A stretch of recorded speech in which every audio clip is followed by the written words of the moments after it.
ಗುರು information YouTube ಚಾನಲ್ಗೆ ಸ್ವಾಗತ. ನಾವು ಇದನ್ನು ಏಷ್ಯಾ ಖಂಡದ ಪ್ರಶ್ನೋತ್ತರಗಳ ಬಗ್ಗೆ ಚರ್ಚೆ ಮಾಡೋಣ ಸ್ನೇಹಿತರೆ. ಯಾರು ಇನ್ನೂ ಈ ಚಾನಲನ್ನು ಸಬ್ಸ್ಕ್ರೈಬ್ ಮಾಡ್ಕೊಂಡಿಲ್ಲ ಅವರು ಸಬ್ಸ್ಕ್ರೈಬ್ ಮಾಡ್ಕೊಳ್ಳಿ ಸ್ನೇಹಿತರೆ. ಇಲ್ಲಿ ಮೊದಲನೇ ಪ್ರಶ್ನೆ ನಾವು ನೋಡೋದಾದರೆ, ನಿನ್ನ ದೇಶ ಯಾವುದು? ಹಾಗಾದರೆ ನಿನ್ನ ದೇಶವು ಯಾವ ಖಂಡದಲ್ಲಿ ಕಂಡುಬರುತ್ತದೆ ಅಂತಕ್ಕಂಥ ಪ್ರಶ್ನೆಯನ್ನು ಕೊಟ್ಟಿದ್ದಾರೆ.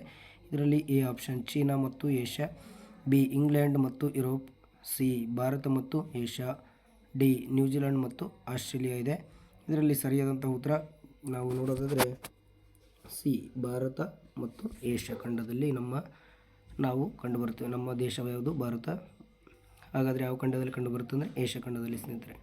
ಇದು ಸರಿಯಾದಂಥ ಉತ್ತರ. ಎರಡನೇ ಪ್ರಶ್ನೆ, ಆಫ್ರಿಕಾ ಕಗ್ಗತ್ತಲೆಯ ಖಂಡ ಆದರೆ ಏಷ್ಯಾ ಖಂಡ ಡ್ಯಾಶ್ ಅಂತ ಕೊಟ್ಟಿದ್ದಾರೆ. ಎ ವೈವಿಧ್ಯತೆಗಳ ಖಂಡ, ಬಿ ಸಮತಟ್ಟಾದಂತಹ ಖಂಡ, ಸಿ ಪರ್ಯಾಯ ದ್ವೀಪ, ಡಿ ಸಂಶೋಧನೆಗಳ ತಂಡ ಅಂತಕ್ಕಂಥದ್ದಿದೆ. ಖಂಡ ಸಂಶೋಧನೆಗಳ ಖಂಡ ಅಂತಕ್ಕಂಥದ್ದನ್ನು ನಾವು ನೋಡಿದ್ರೆ ಇದು ಅಂಟಾರ್ಟಿಕಾ ಖಂಡ ಅಂತ ನಾವು ನೋಡ್ತೀವಿ. ಇದರ ಹಾಗೆ ಪರ್ಯಾಯ ದ್ವೀಪಗಳ ದ್ವೀಪ ಅಂತ ಯಾವ ಖಂಡವನ್ನು ಕರಿತೀವಿ ಅಂದರೆ ನಾವು ಯುರೋಪ್ ಖಂಡವನ್ನು ಕರಿತೀವಿ. ಹಾಗೆ ಬಿ ಸಮತಟ್ಟಾದಂತಹ ಖಂಡ ಯಾವುದಂತ ಕರೆದರೆ ಆಸ್ಟ್ರೇಲಿಯಾ ಖಂಡವನ್ನು ನಾವು ಸಮತಟ್ಟಾದಂತಹ ಖಂಡ ಅಂತ ಕರಿತೀವಿ. ಇನ್ನು ವೈವಿಧ್ಯತೆಗಳ ಖಂಡ ಅಂದರೆ ಯಾವುದಂದರೆ ಏಷ್ಯಾ. ಇದಕ್ಕೆ ಸರಿಯಾದಂಥ ಉತ್ತರ ಯಾವುದಂದರೆ ಏಷ್ಯಾ ಖಂಡ ಸ್ನೇಹಿತರೆ. ವೈವಿಧ್ಯತೆಗಳ ಖಂಡ ಅಂತ ನಾವು ಕರಿತೀವಿ ಏಷ್ಯಾ ಖಂಡವನ್ನು. ಇದಕ್ಕೆ ಸರಿಯಾದಂಥ ಉತ್ತರ ಎ ಸರಿ. ಇನ್ನು ಮೂರನೇ ಪ್ರಶ್ನೆ, ಪರ್ಯಾಯ ದ್ವೀಪ ಎಂದರೆ ಅಂತಕ್ಕಂಥದ್ದನ್ನು ಕೊಟ್ಟಿದ್ದಾರೆ. ಎ ಸುತ್ತಲೂ ನೀರು ಮಧ್ಯದಲ್ಲಿ ಭೂಭಾಗ ಇರುವುದು, ಬಿ ಸುತ್ತಲೂ ಭೂಭಾಗ ಮಧ್ಯದಲ್ಲಿ ಜಲಭಾಗ ಇರುವುದು, ಸಿ 3 ಕಡೆ ನೀರಿದ್ದು ಒಂದು ಕಡೆ ಭೂಭಾಗ ಹೊಂದಿರುವುದು, ಡಿ 3 ಕಡೆ ಭೂಭಾಗ ಇದ್ದು ಒಂದು ಕಡೆ ಜಲಭಾಗ ಹೊಂದಿರುವುದು. ನೋಡ್ರಿ, ಸುತ್ತಲೂ ನೀರು ಮಧ್ಯದಲ್ಲಿ ಭೂಭಾಗ ಇದನ್ನು ನಾವು ದ್ವೀಪ ಅಂತ ಕರಿತೀವಿ ಸ್ನೇಹಿತರೆ. ಸುತ್ತಲೂ ಭೂಭಾಗ ಇದ್ದು ಮಧ್ಯದಲ್ಲಿ ಜಲವಾಗಿದ್ದರೆ ಇದು ನಡುಗಡ್ಡೆ ಅಥವಾ ಮಧ್ಯದಲ್ಲಿ ಜಲವಾಗಿದ್ದರೆ ಸರೋವರ ಅಂತ ಕರಿತೀವಿ ಸ್ನೇಹಿತರೆ ಇದು. ಇನ್ನು 3 ಕಡೆ ನೀರಿದ್ದು ಒಂದು ಕಡೆ ಭೂಭಾಗ ಹೊಂದಿದರೆ ಇದನ್ನು ನಾವು ಪರ್ಯಾಯ ದ್ವೀಪ ಅಂತ ಕರಿತೀವಿ. ಇದು ಸರಿಯಾದಂಥ ಉತ್ತರ ಯಾವುದು? ಸಿ ಸ್ನೇಹಿತರೆ. ಇನ್ನು 3 ಕಡೆ ಭೂಭಾಗ ಇದ್ದು ಒಂದು ಕಡೆ ಜಲಭಾಗ ಅಂದರೆ ಇದು ಪರ್ಯಾಯ ದ್ವೀಪ ಅಂತ ಕರಿತೀವಿ ಸ್ನೇಹಿತರೆ. ಇದು 4ನೇದು ಡಿ ಆನ್ಸರ್, ಡಿಗೆ.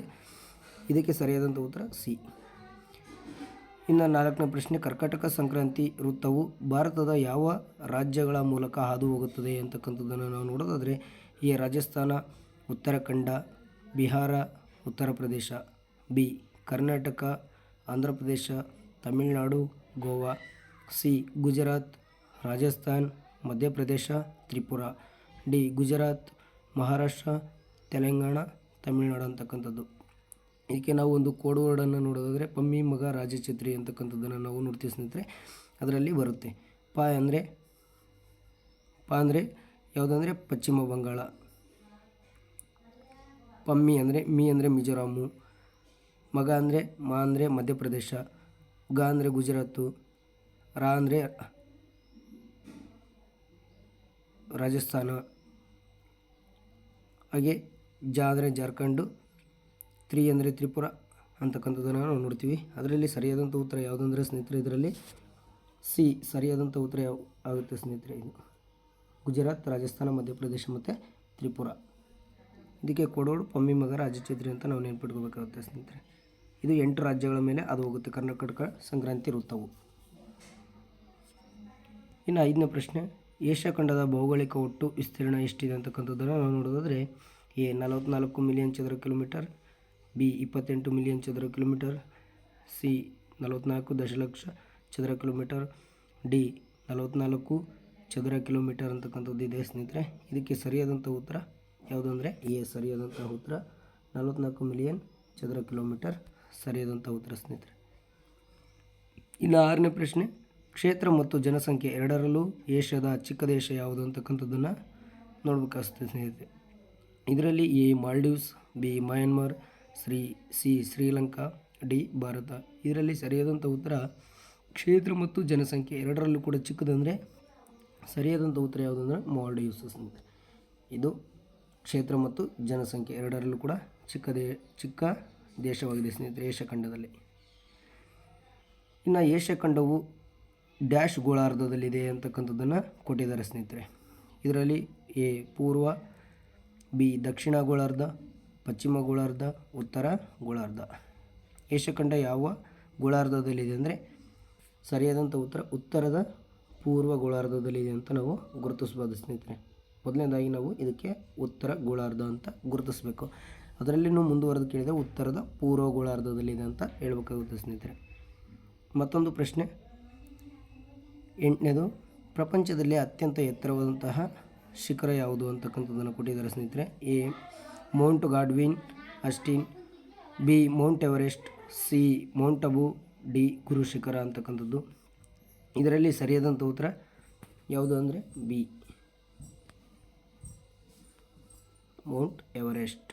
ಇನ್ನು ಮೌಂಟ್ ಗಾಡ್ವಿನ್ ಅಸ್ಟಿನ್ ಇದು ಕೂಡ 8611 ಮೀಟರ್ ಎತ್ತರ ಇದೆ.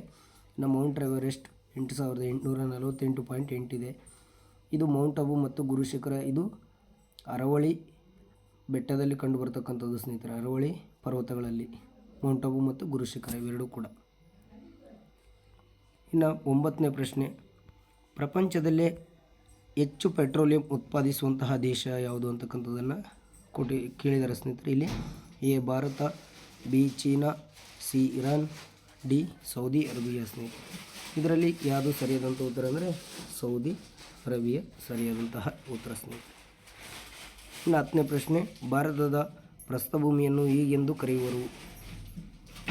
ಭಾರತದ ಪ್ರಸ್ಥಭೂಮಿಯನ್ನು ಏನೆಂದು ಕರೀತಾರೆ ಅಂತಕ್ಕಂಥದ್ದನ್ನು ಕೇಳಿದ್ದಾರೆ. A Shan, B Yunnan, C Deccan, D Arabia ಅಂತಕ್ಕಂಥದ್ದು ಇಲ್ಲಿ ಆಪ್ಷನ್ನಲ್ಲಿದೆ ಸ್ನೇಹಿತರೆ.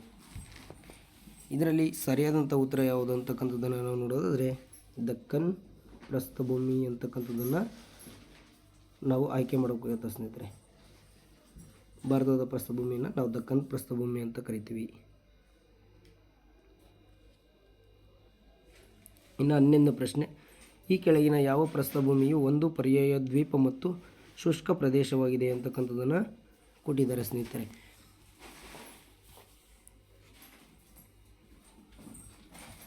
ಇದರಲ್ಲಿ ನಾವು ಯಾವುದು ಅಂತಕ್ಕಂಥದ್ದನ್ನು ನೋಡಿದರೆ A Arabia, B Shan, C Yunnan, D Deccan ಅಂತಕ್ಕಂಥದ್ದನ್ನು ಕೊಟ್ಟಿದ್ದಾರೆ ಸ್ನೇಹಿತರೆ.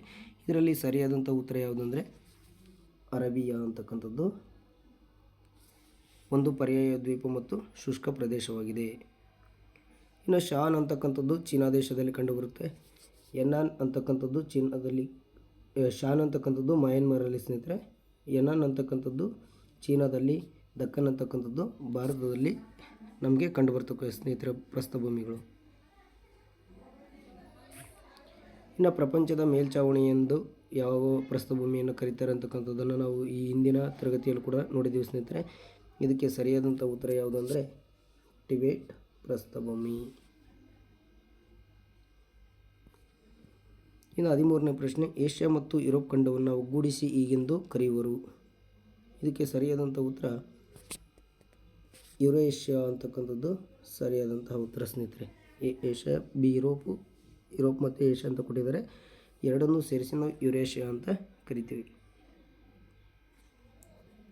ಇನ್ನು 14ನೇ ಪ್ರಶ್ನೆ, ಚೀನಾದಲ್ಲಿ ಹೇರಳವಾಗಿರುವಂತಹ ಖನಿಜ ಸಂಪನ್ಮೂಲ ಯಾವುದು ಅಂತಕ್ಕಂಥದ್ದು ಕೇಳಿದ್ದಾರೆ. ಎ ಕಲ್ಲಿದ್ದಲು, ಬಿ ಸುಣ್ಣದ ಕಲ್ಲು, ಸಿ ವಜ್ರ, ಡಿ ಪೆಟ್ರೋಲಿಯಂ ಅಂತಕ್ಕಂಥದ್ದನ್ನು ಕೊಟ್ಟಿದ್ದಾರೆ ಸ್ನೇಹಿತರೆ. ಇಲ್ಲಿ ನಮಗೆ ಚೀನಾದಲ್ಲಿ ಹೇರಳವಾಗಿ ಯಾವುದು ಸಿಗುತ್ತಂದರೆ ವಜ್ರ ಅಂತಕ್ಕಂಥದ್ದು ಸಿಗುತ್ತೆ ಸ್ನೇಹಿತರೆ. ಹೇರಳವಾಗಿ ವಜ್ರ ಸಿಗುತ್ತೆ ಸ್ನೇಹಿತರೆ.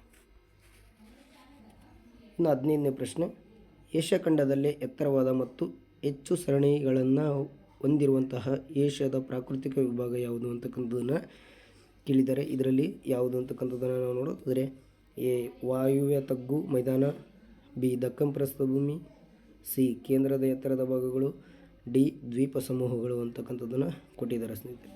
ಇದರಲ್ಲಿ ಅತಿ ಹೆಚ್ಚು ಪರ್ವತಗಳನ್ನು ಹೊಂದಿರುವ ಪ್ರಾಕೃತಿಕ ವಿಭಾಗ ಅಂದರೆ ದಕ್ಕನ್ ಪ್ರಸ್ಥಭೂಮಿ.